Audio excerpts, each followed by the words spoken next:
ஆன்மீக ஒளி அன்பர்களுக்கு வணக்கம். ராகுவின் சூட்சமங்கள் என்ற தலைப்பிலே பேசி இந்த காணொளியை வெளியிடுகின்றேன். ராகுவை பற்றி பேசினால் நாம் கேதுவை பற்றி பேசாமல் இருக்க முடியாது. இருப்பினும் ஏன் நான் ராகு கேது என்று ஒரே பதிவாக வெளியிடவில்லை என்றால், ராகு கொடுக்கும் பலனிற்கும் கேது கொடுக்கும் பலனிற்கும் நிறைய வித்தியாசங்கள் உண்டு. இருவருக்கும் இடையே நிறைய வேறுபாடுகள் உண்டு பலன்களை வழங்குவதிலே. ஆகவே இப்பதிவில் ராகுவை பற்றி மட்டும் நான் பேசி இந்த காணொளியை வெளியிடுகின்றேன். இவ்வையகத்திலே பாம்புகள் என்று சொல்லப்படுகிற ராகு கேதுகள் தான் மிகவும் வலிமையானவர்கள் என்று மூல நூலிலே குறிப்பிடப்பட்டிருக்கிறது. செய்யும் புந்தி தனக்கதிகம் செவ்வாய் வலிது, செவ்வாயில் வெய்ய சனியும் வலிவதனை விடவே அரசன் மிக வலியன், துய்ய அரசந்தனில் வெள்ளி வலியன் அவனிற் சோமன் மிகும், பைய சசிக்கு கதிர் வலிது பானுவில் பாம்பே வலிது என்ற பாடல்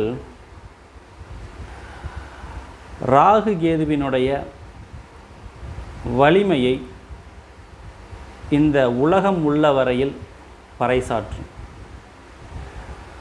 ராகுவும் கேதுவும் எப்பொழுதுமே 180 பாகை இடைவெளியிலேயே இருக்கக்கூடிய கிரகங்கள். இந்த நிலை மாறவே மாறாது. ராகு உதாரணத்திற்கு ராகு மேஷத்தில் இருக்கிறார் என்று எடுத்துக்கொள்வோம், 2 பாகையிலே இருக்கிறார் என்று எடுத்துக்கொள்வோம்.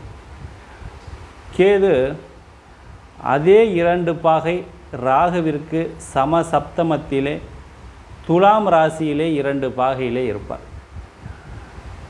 ராகு ஒரு பாகை பின்னோக்கி 1 டிகிரியிலே சஞ்சரிப்பாரே, ஆனால் அதேபோல் கேது ராகுவிற்கு சமசப்தமத்திலே துலாம் ராசியிலே 1 பாகையிலே சஞ்சரிப்பார். ஆகவே எப்பொழுதுமே இந்த அமைப்பு மாறாது. இவர்கள் எப்பொழுதுமே 180 பாகை இடைவெளியிலேயே இருக்கக்கூடிய சாயா கிரகங்கள், நிழல் கிரகங்கள், சர்ப்ப கிரகங்களாகும். பின்னோக்கி சுழல்பவர்கள் எப்பொழுதுமே வக்கிரகதியிலேயே இருப்பார்கள் என்று நூல்கள் சொல்கிறது. இந்த ராகுவை பட அரபு, கருநாகம், கரும்பாம்பு என்றே முனிவர்களும் சித்தர்களும் பாடல் பாடி வைத்துள்ளனர். சுவர்பானு என்னும் தானவன் தேவர்கள் போல் வேடமிட்டு சூரியனுக்கும் சந்திரனுக்கும் இடையில் அமர்ந்து அமிர்தத்தை பருகுகின்றான். சூரியனும் சந்திரனும் தங்களுக்கு அருகாமையிலேயே அமர்ந்து இவ்வளவு வேகமாக அமிர்தத்தை பருகக்கூடிய அந்த நபர் யார் என்று கவனிக்கையிலே இவர் தேவர் அல்ல, இவர் ஒரு தானவர் என்று முடிவிற்கு வந்து விடுகிறார்கள். அமிர்தத்தை வழங்கி கொண்டிருந்த மோகினி அவதாரத்திடத்திலே கஞ்சாடை காட்டி அமர்ந்திருப்பது அசுரன் என்று உணர்த்தவும், மோகினி அமிர்த கலசத்தில் இருந்து அமிர்தம் வழங்கிய அந்த கரண்டியை எடுத்து சுவர்பானுவின் கழுத்தில் அடிக்க தலை துண்டானது. இந்த சுவர்பானு அமிர்தம் உண்டதால் மரணம் நிகழவில்லை. பின்பு இந்த சுவர்பானு உடலும் தலையும் ரிஷிகள், முனிவர்கள் எடுத்து அவர்களுடைய ஆசிரமத்திற்கு எடுத்து சென்று அவர்களை வளர்த்து வருகிறார்கள். அவர்களை தேவர்களை நோக்கி, பிரம்மதேவரை நோக்கி தவம் செய்யும்படி அறிவுறுத்துகிறார்கள். அவ்வாறே ராகுவும் கேதுவும் பிரம்மனை நோக்கி தவம் இருக்க, சுவர்பானுவின் தலை பகுதியும் உடல் பகுதியும் பிரம்மனை நோக்கி தவம் இருக்க, பிரம்மதேவர் அந்த தவத்திலே ஆனந்தமடைந்து அசுரனான இந்த சுவர்பானுவை கிரக பட்டம் வழங்கி சுவர்பானுவிற்கு கிரகப்பட்டம் வழங்கி வானத்திலே சஞ்சாரம் செய்ய வைத்தார். இவ்வாறே சுவர்பானு ராகுவாகவும் கேதுவாகவும் வானிலே வலம் வர ஆயிற்று. சில நூல்களிலே சிவனை நோக்கி தவம் இருந்து கிரகப்பட்டம் பெற்றார்கள் ராகு கேது என்றே சொல்லப்பட்டிருக்கிறது. நவகோள்கள் சிவனுடைய ஏவல்கள் என்றும் சொல்லப்பட்டிருக்கிறது. மும்மூர்த்திகளிலே பிரம்மனின் வலிமையானது மிகவும் அதிகம். இதை உணர்த்துவதற்கு கௌசிகனின் கதை நமக்கு பொருத்தமாக இருக்கும். கௌசிகன் என்ற மன்னன் பெரும் போர் செய்து போரிலே வெற்றியடைந்து தன்னுடைய படை வீரர்களோடு தன் நாட்டிற்கு திரும்புகின்றான். வழியிலே வசிஷ்டருடைய ஆசிரமம் வருகிறது. அங்கே இளைப்பாரி விட்டு செல்லலாம் என்று அந்த முனிவரை நாட வசிஷ்டரும், சப்த ரிஷிகளுள் ஒருவர் வசிஷ்டர், அவரும் கௌசிகனை வரவேற்று வேண்டிய உபகரணங்களை எல்லாம் செய்து, உங்களுடைய படைக்கு நான் அன்னம் படைக்கட்டுமா என்று கேட்க, இவ்வளவு பெரிய படைக்கு உங்களுடைய குடிலிலே எப்படி உணவு இருக்கும் என்று கௌசிகன் வினா எழுப்புகின்றான்.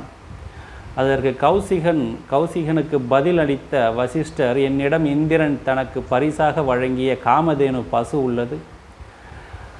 அந்த பசுவின் மகிமையால் இந்த படை வீரர்கள் அனைவருக்கும் என்னால் உணவு படைக்க முடியும் என்று சொல்ல, அவ்வாறே உணவும் படைத்து காட்டுகிறார். இதை பார்த்த கௌசிகன், இவ்வளவு மகத்துவம் வாய்ந்த இந்த காமதேனு பசு உங்களிடத்தில் இருப்பதை விட மன்னனாகிய என்னிடத்தில் இருக்குமே, ஆனால் என்னுடைய நாட்டு மக்களுக்கு இது பெரும் உதவியாக இருக்கும், பஞ்சமே வராது என்னுடைய தேசத்திலே, ஆகவே இதை என்னிடத்திலே ஒப்படையுங்கள் என்று வலியுறுத்த அதற்கு வசிஷ்டர் மறுப்பு தெரிவிக்கின்றார். பின்பு கோபமடைந்த கௌசிகன் தன்னுடைய படை வீரர்களை அனுப்பி காமதேனுவை வலுக்கட்டாயமாக இழுத்து வர சொல்கின்றார். அவ்வாறே படை வீரர்களும் காமதேனுவை இழுத்து வர, அந்த காமதேனு பசு வழியில் துடித்து வசிஷ்டரிடத்திலே ஒரு வேண்டுகோளை வைத்தது, இந்த படையை வீழ்த்த நான் ஒரு படையை உருவாக்கட்டுமா என்று. வசிஷ்டரும் சம்மதம் தெரிவிக்க, அவ்வாறே கௌசிகனுடைய படையை வீழ்த்தக்கூடிய அளவிற்கு ஒரு படையை உருவாக்கியது காமதேனு பசு. அந்த படையானது கௌசிகனின் படையை வீழ்த்தி கௌசிகனை தோற்கச் செய்தது. போரிலே பெரும் கோபத்தோடு, வேதனையோடு, அவமானத்தோடு வசிஷ்டரை எப்படியும் வீழ்த்தியாக வேண்டும், தோற்கடித்தே ஆக வேண்டும் என்று கோபத்திலே காட்டுக்கு சென்று தவம் செய்ய ஆரம்பிக்கின்றார் கௌசிகர் சிவனை நோக்கி. சிவனும் தவத்திலே மகிழ்ந்து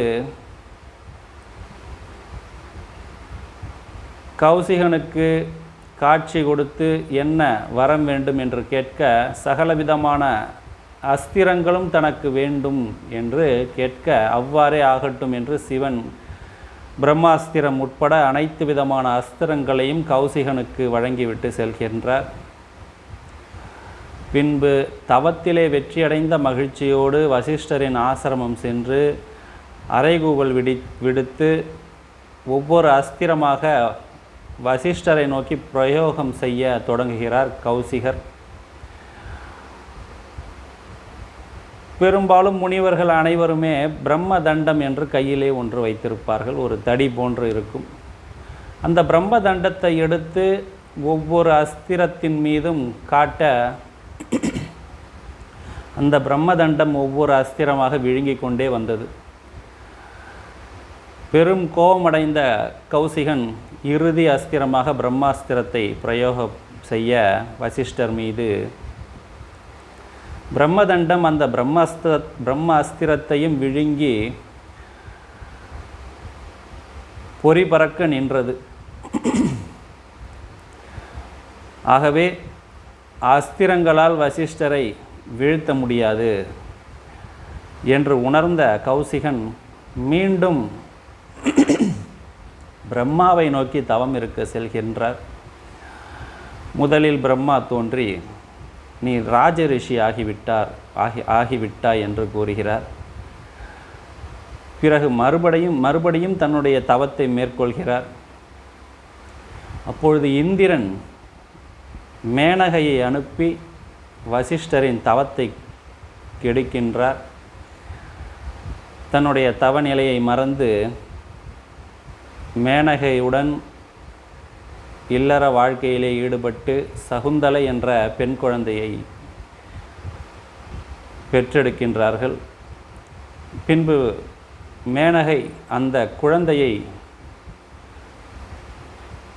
கௌசிகன் என்னும் விஸ்வாமித்திரர், இந்த விஸ்வாமித்திரர் தான் ஆரம்பத்திலே கௌசிகனாக இருக்கின்றார், பின்பு ரிஷி ஆகின்றார். சகுந்தலையை கௌசிகனிடத்திலே விட்டுவிட்டு மேனகை தான் வந்த நோக்கம் நிறைவேறிவிட்டது, இந்திரன் எனக்கு கொடுத்த பணி முடிந்துவிட்டது, தான் தேவலோகம் திரும்பி செல்வதாக கௌசிகனை விட்டுவிட்டு சென்று விடுகிறார் தேவலோகத்திற்கு. பின்பு அந்த குழந்தையை அந்த குடிலிலேயே அனாதையாக விட்டுவிட்டு மறுபடியும் அகோர தவம் செய்ய கிளம்புகிறார் வசிஷ்டர். வசிஷ்டருக்கு எதிராக தவம் செய்ய கிளம்புகிறார் விஸ்வாமித்திரர். மூச்சை அடக்கி பெரும் கோர தவம் செய்து பிரம்மனை மகிழ்வித்து பிரம்மனிடமிருந்து பிரம்மரிஷி பட்டத்தை வாங்குகின்றார் விஸ்வாமித்திரர். ஆகவே பிரம்மனை வழிபட்டே பிரம்மனை நோக்கி தவம் செய்தே வசிஷ்டருக்கு இணையான பிரம்மரிஷி பட்டத்தை விஸ்வாமித்திரர் அடைந்தார். இந்த கதை கௌசிகன் என்னும் விஸ்வாமித்திரரின் கதை பிரம்மனின் வலிமையை உணர்த்துவதற்காக நான் சொன்னேன். ஆக ராகு கேது இவர்கள் பிரம்மனிடத்திலே தவம் செய்து கிரகப்பட்டம் பெற்றார்கள். புலிப்பானை சித்தர் கூட தன்னுடைய பாடலிலே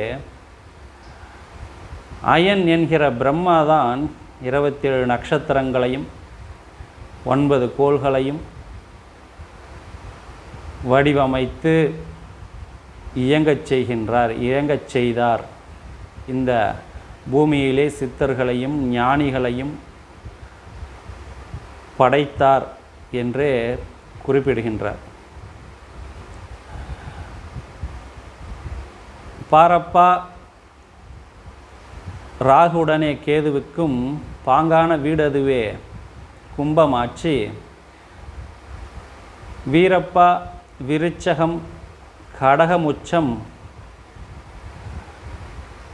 வீருடைய ரிஷபமது நீச்சம், சிம்மம் காரப்பா பகையாகும் மற்றேழு ராசி நட்பாம் என்று இந்த ராகு கேதுகளுக்கு கும்பம் ஆட்சி வீடு, கடகத்துடன் விருச்சகம் உச்ச வீடு, சிம்மம் பகை வீடு, ரிஷபம் நீச்ச வீடு, மற்ற ராசிகள் நட்பு வீடு என்று புலிப்பாணி சித்தர் தன்னுடைய பாடலிலே குறிப்பிடுகின்றார். இந்த ராகு வீரியக்காரனாவான். அர்த்தகாயம் மகாவீரியம் சிம்ஹிகா கர்ப்ப சம்பூதம் சந்திராதித்ய விமர்த்தனம் ராகும் பிரணமாமியகம் என்று ராகுவினுடைய ஸ்துதியிலே குறிப்பிடப்பட்டிருக்கும். சிம்ஹிகையின் கர்ப்பத்திலே உதித்தவன், சூரிய சந்திரர்களுக்கு பகையானவன்,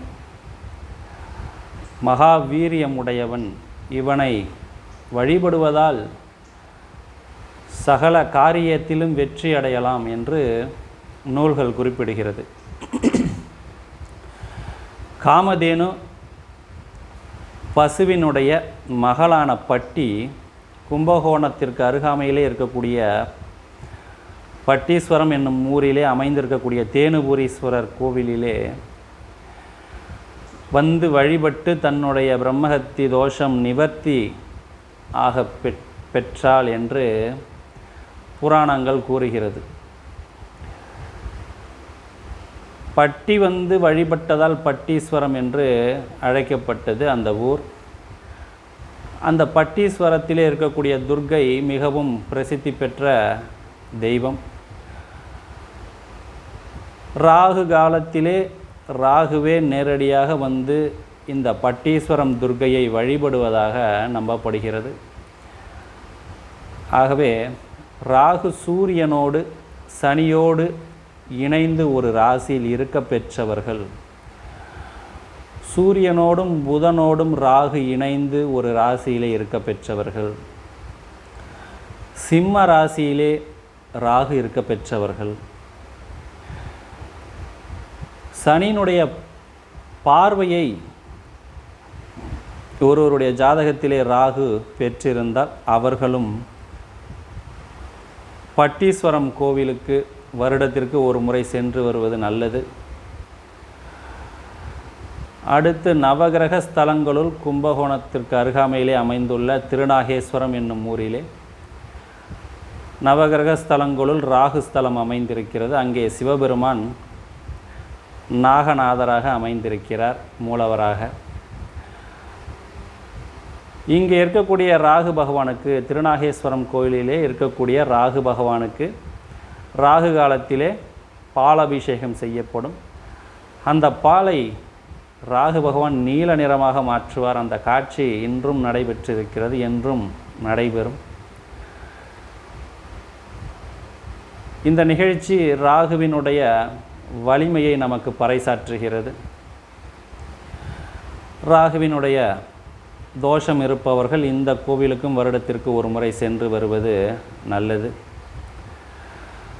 நீர் ராசிகளிலே ராகு நற்பலன்களையே வழங்குவார்.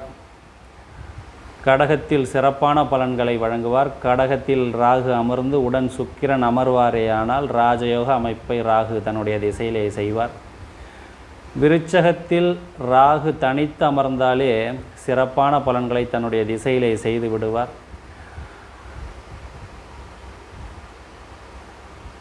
பட அரவு பரமகுரு சேர்ந்து நிற்க, குளிர்ந்த மதி அருகில் நிற்க, துரகங்கள் கோடான கோடி துரகங்கள் மெத்த ரதங்கள் உண்டு குவலயம் ஆளும் வல்லன் என்று புலிப்பாணி சித்தர் தன்னுடைய பாடலிலே பாடியிருக்கின்றார். அதாவது குருவுடனே பட அரவு என்று சொல்லப்படுகிற அந்த ராகு இணைந்து உடன் குளிர்ந்த மதியான சந்திரன் இருப்பாரேயானால் அந்த ஜாதகன் இவ்வுலகமாளும் மன்னவன் என்று குறிப்பிடுகின்றார். ஆகவே ராகு நட்பு பெறுகிற, ஆட்சி பெறுகிற, உச்சம் பெறுகிற ராசிகளிலே அமைந்து உடன் குருவும் சந்திரனும் இருப்பார்களேயானால், அப்படி ராகு அமைந்து திசை நடத்தினால் ராஜயோக அமைப்பை அந்த ஜாதகர்கள் அனுபவிப்பார்கள். மீன ராசியிலே குரு ஆட்சி பெற்று உடன், மீனம் என்ற நீர் ராசியிலே குரு ஆட்சி பெற்று உடன் ராகு இருப்பாரேயானால், அப்படிப்பட்ட அமைப்பை உடைய ஜாதகன் எண்ணியதெல்லாம் நிறைவேறும், ராகுவினுடைய திசையிலே நினைத்ததெல்லாம் நடக்கும் என்று நூல்கள் குறிப்பிடுகின்றது. ஆமேடம் எருது சுறா நண்டு கண்ணி ஐந்திடத்தில் கருணாகம் வீற்றிருக்கில் பூமேடை தனிலே துயிலும் ராஜயோகம் என்ற பாடல் சாதகாலங்கார நூலிலே கொடுக்கப்பட்டிருக்கிறது. நீர் ராசிக்கு அடுத்தபடியாக நில ராசிகளிலும் ராகு நற்பலன்களையே வழங்குவார். அதை இந்த பாடல் பறைசாற்றுகிறது. மேஷம், ரிஷபம், கடகம், கன்னி, மகரம் ஆகிய இந்த 5 ராசிகளில் ராகு இருப்பாரேயானால் அந்த ஜாதகன் ராஜயோகத்தை அனுபவிப்பான். பூமேடைதனிலே துயிலும் ராஜயோகம் என்று குறிப்பிட காரணம், அக்காலத்திலே செல்வந்தர்களும் அரசர்களும் மட்டுமே பூவினால் ஆன மெத்தையிலே படுத்து உறங்கினார்கள். ஆகவே செல்வ செழிப்பான வாழ்க்கையை உணர்த்தவே பூமேடைதனிலே துயிலும் ராஜயோகம் என்று கூறப்பட்டது. இந்த பாடலிலே சொல்லப்பட்ட ராசிகளில் 3 ராசிகள் நிலராசிகள், ரிஷபம், கன்னி, மகரம். இந்த 3 ராசிகளும் நில ராசிகள். மேஷம் ஒரு நெருப்பு ராசி, கடகம் ஒரு நீர் ராசி. இப்பாடல்